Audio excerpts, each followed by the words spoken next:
nice to virtually meet you. Thank you. Congratulations. Thank you. This is very exciting. Thank you. So, first South Asian mayor of Edison. How does that feel? Very good. To be honest, I think that Edison has come a long way, and I'm just excited. We have the largest Indian American population by percentage in the country. Yep. You know, I was born and raised in Edison, so I've seen a lot of changes. I've seen that population grow. Right. And it was just this past census where minorities are now 51% of Edison. So it's exciting.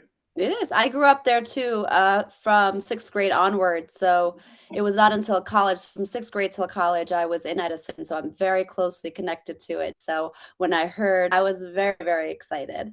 So I'm not sure if you're familiar at all, but I'm a teacher in Bridgewater, and I've recently started a YouTube channel with my former students to interview them on topics or subjects that they wish they would have learned in school, because Okay. I want to feel like the investment I'm making in them is paying off in the long term. So it's been great, you know, touching base with them. So I thought I would touch base with you because, as somebody who is South Asian, for the South Asian students that I teach, I thought it was important for them to see representation and for them to hear from you about what it is that you would have liked to learn in school had you been given the opportunity, whether something that was not touched on at all or something that you just wish you could have talked about more deeply. Sure. I think this is a great topic, and I speak in schools very often, almost once or twice a week, and I really enjoy talking about this. Good. So what is it that you wish you could have learned in school that you did not get the opportunity to? One, everything related to banking, and banking particularly related to your personal finances. You know, things that just matter. You don't understand or you don't know about credit reports. You don't know about mortgages, why credit cards, loans, how these things impact you for 7 years at a time on your credit report. Those are extremely important things that, irrespective of what your background is or what your education is, no matter what, if you don't have a good credit report, you know, it's going to adversely impact you significantly. I find that to be extremely important. That's your personal finances, and that impacts your, you know, your daily life. The second thing is why it is important to vote, and why it is. I think that because of the history of government and politics over the last 4 decades, people have become jaded and they tune out to learning about how government impacts them. But the truth is, and they say, you know, that people often make statements like, "Oh, I don't vote. It makes no difference in my life. Right. It makes no difference in my life. It has nothing to do with me." Why? Like, "Oh, I don't do politics." Those are the things that I regularly hear. And I cannot express enough how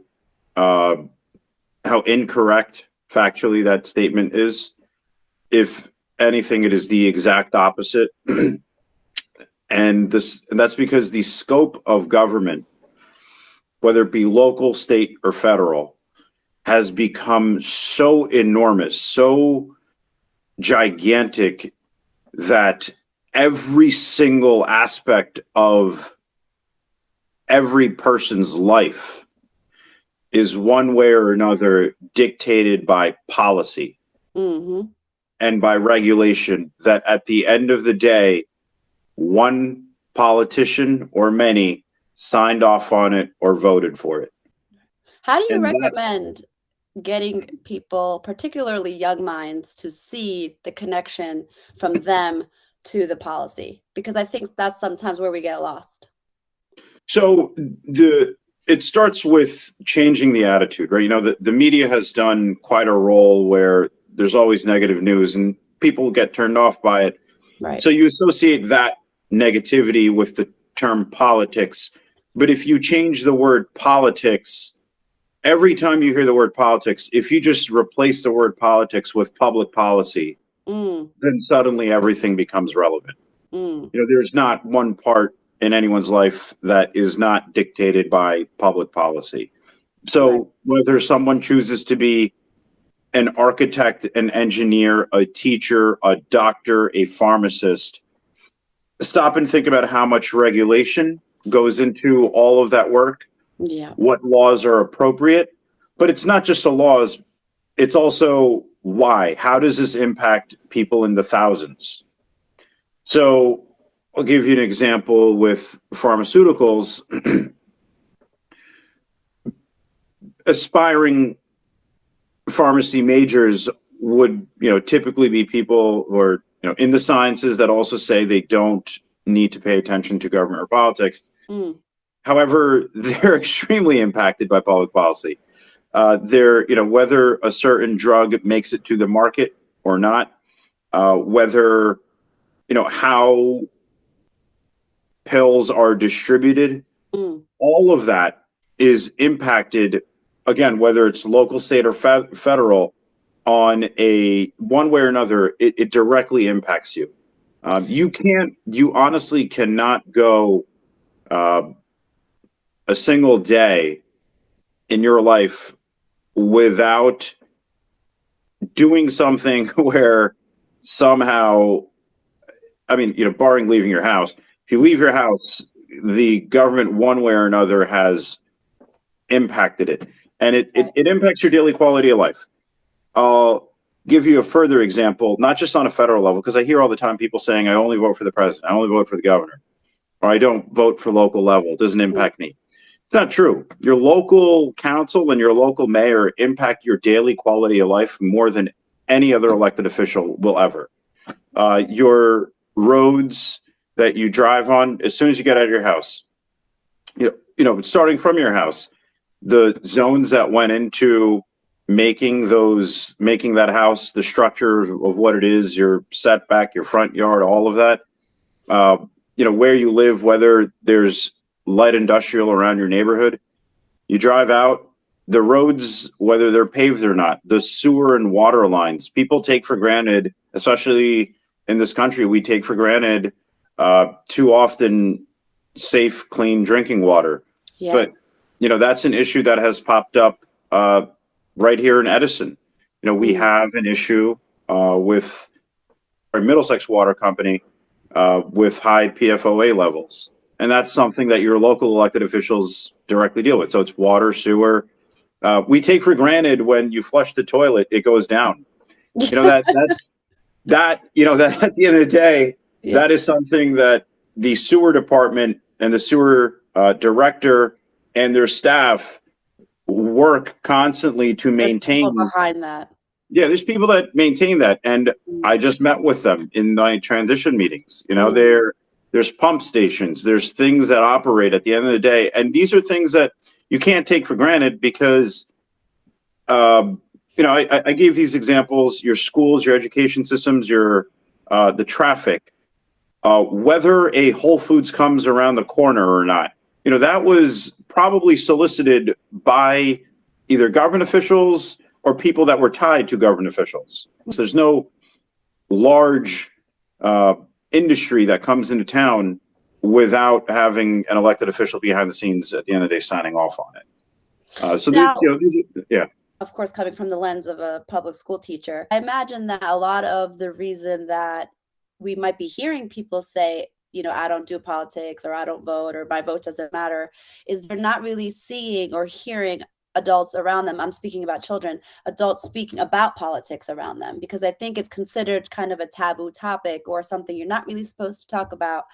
How do you recommend or advise talking about difficult topics or conversations that are potentially sensitive to some? I imagine you have to do that all the time, but in the political arena, especially, whether it's about voting, whether it's about healthcare, like whatever the subject may be, how do you approach these difficult topics so that kids are invested and do realize that it does impact them and therefore motivates them to vote?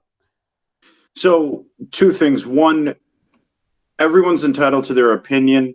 Always respect the other person's opinion. Mhm. You shouldn't be focused on only what you know. It's Right. a lot of times it's also about what you don't know. Mm.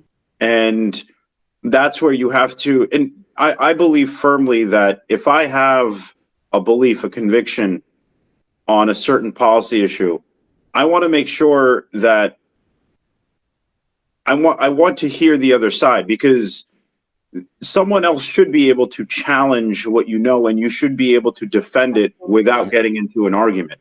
Right. You know, you should have respectful conversations. And if you can't do that, then odds are that, you know, if you have to resort to ad hominems, or if you have to resort to name calling and it does not become civil, then the chances are that you don't know your position that well. Yeah. You do believe in dialoguing about difficult conversation in front of young minds so that they're able to see how to even do that. Yeah. And I applaud, you know, when I go into the schools, I often applaud the children that are there, because young people are more open-minded. Yes. They say things, Yes. you know, perhaps because their parents had told them of a certain opinion, which is fine, but they're also more receptive to hearing one another. Definitely And I agree. think that that is something that you have to continue. I believe that the notion of not speaking about politics, not speaking about, you know, your policy, that started about 3 to 4 decades ago. And Mm. that was when you saw the decline and you saw the extreme attitudes come out. Mm. I think that talking about it makes it more normal. It is okay to have a opinion that you just disagree on. I You agree. know, I fundamentally believe in, you know, although I'm elected on a local level, I fundamentally believe in healthcare access for all. But I've heard other people, especially the other side of the aisle, where Mhm. they disagree with me. Mhm. And I want to make sure that, you know, I continue to hear their arguments. Mhm. I continue to hear it. But at the end of the day, you know, I have my reasons. And Right.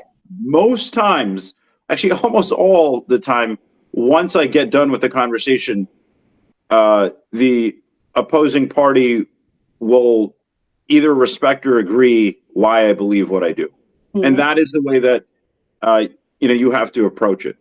So I imagine first and foremost, we have to be knowledgeable about what we're talking about and then Yes, engage in exactly. dialogue in a respectful manner. Yes. And then in terms of what this journey has taught you, getting to where you are now, what have you learned throughout this whole process as somebody who was representing the South Asian community, and I believe also the youngest mayor to be elected as well? So what have you learned? What could you pay forward to our students for them to take from your journey? So, what, particularly because you brought it up, I otherwise would not. I am the youngest Indian American mayor in a municipality over 100,000 in Mm. the United States, and the only Democrat in the U.S.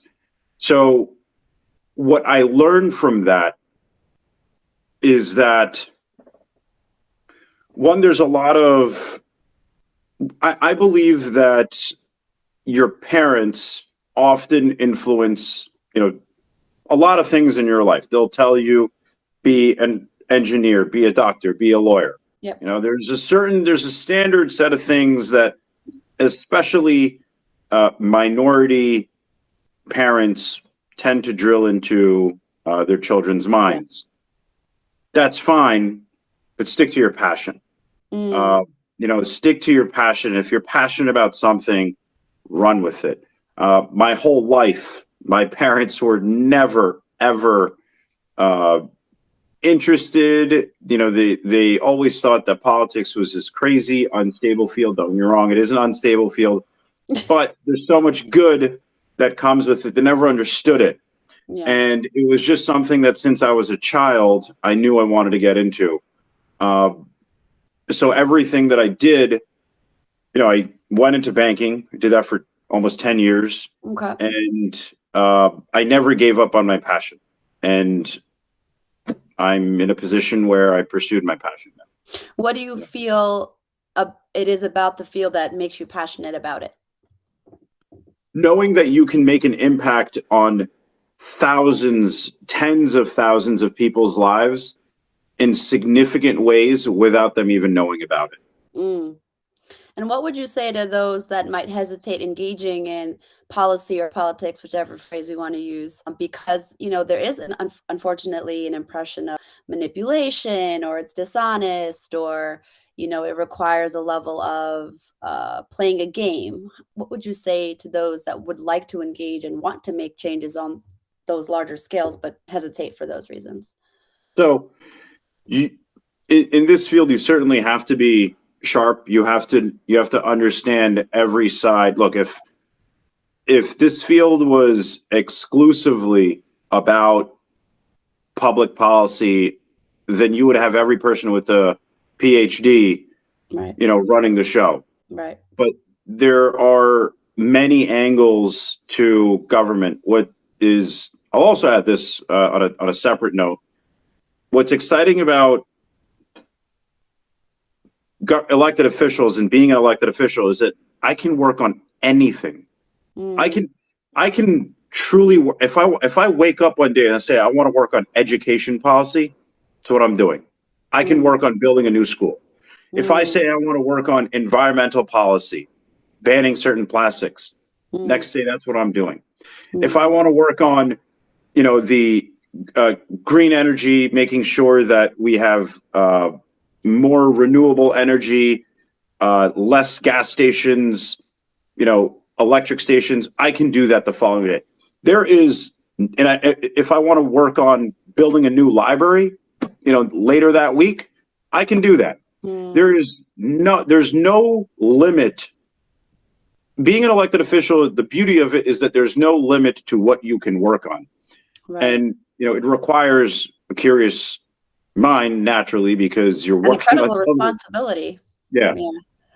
But to, get back to why it is worthwhile, it's just what I said. It's that you have the ability to work on anything you want. You have the ability to make these profound changes, and you can do so in a way where, stay true to yourself. Not everyone has to be an elected official. You can work as someone's chief of staff. I have a full staff, from my campaign to my administration, or the transition administration that I'm putting together right now. These are people that outright tell me, I don't envy your position, but I love to be there in the front seat. Right. They'll say, I want to work on this policy. I just met with someone who said, I want to work on building the marina on the river. And that's what he wants to work on. He wants to get through the environmental hurdles. That is what he specializes in.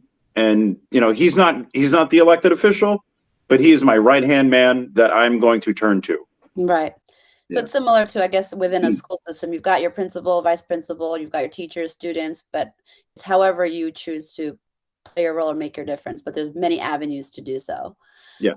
Do you have any go-to strategies or tips or tricks on how you approach engaging in conversation so that it is meaningful and done respectfully?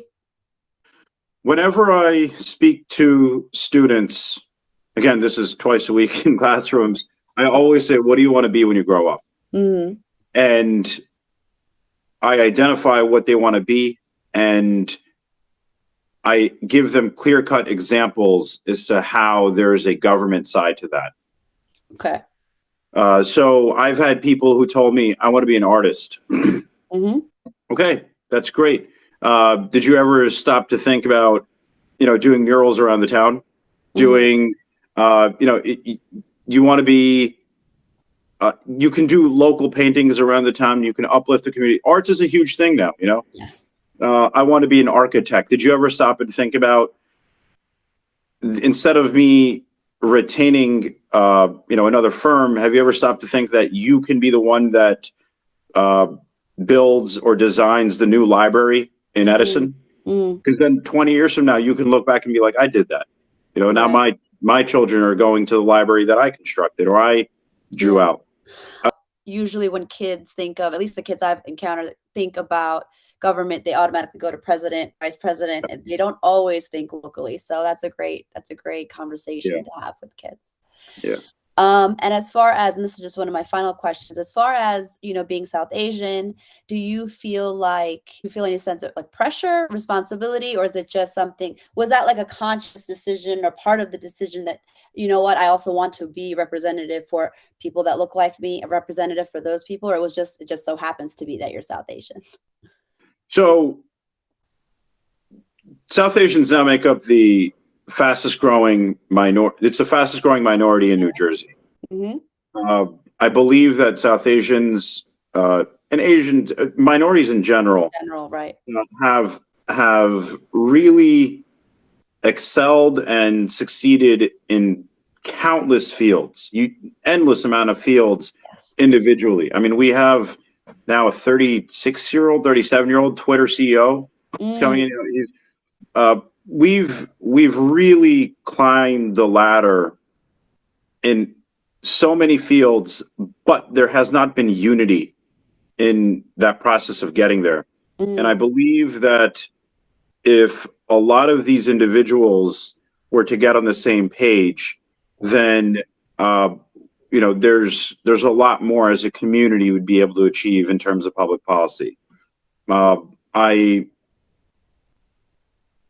do feel that pressure in some regards. It's not. I'm trying to do the right thing, and that is my. That's my goal, and it's how I can do right by everyone, of course, irrespective of the ethnicity. But as the first South Asian, and also again in the U.S. too, there was a lot of national attention that came into this race just because it's Edison. Edison, if you're South Asian, no matter where you are in the U.S., if you're from, I mean, everyone knows Edison. It's globally known, and it's Oak Tree Road is globally recognized and amongst certain populations. Yes. So I did feel that pressure, but it just ties back to doing the right thing by everyone and setting an example the best I can. And we definitely appreciate that. And is there anything that has surprised you about yourself along this journey? Like, whoa, I didn't know I could do that.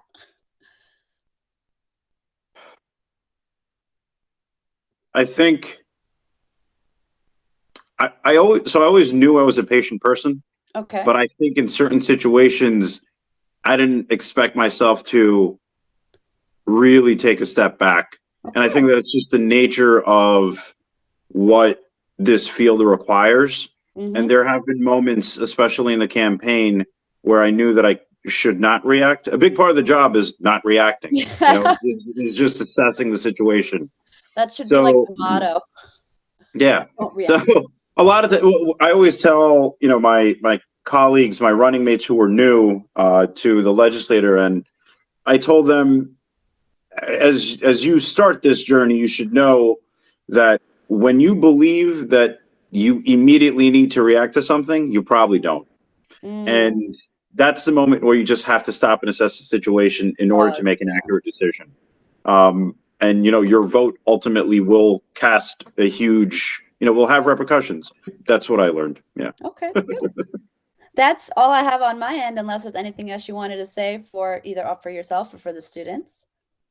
No, I really appreciate you taking the time out for this interview. I appreciate the questions that you asked. I think that it's extremely important for the students, the youth to hear this message. If you do in person and you'd like me to come in, let me know.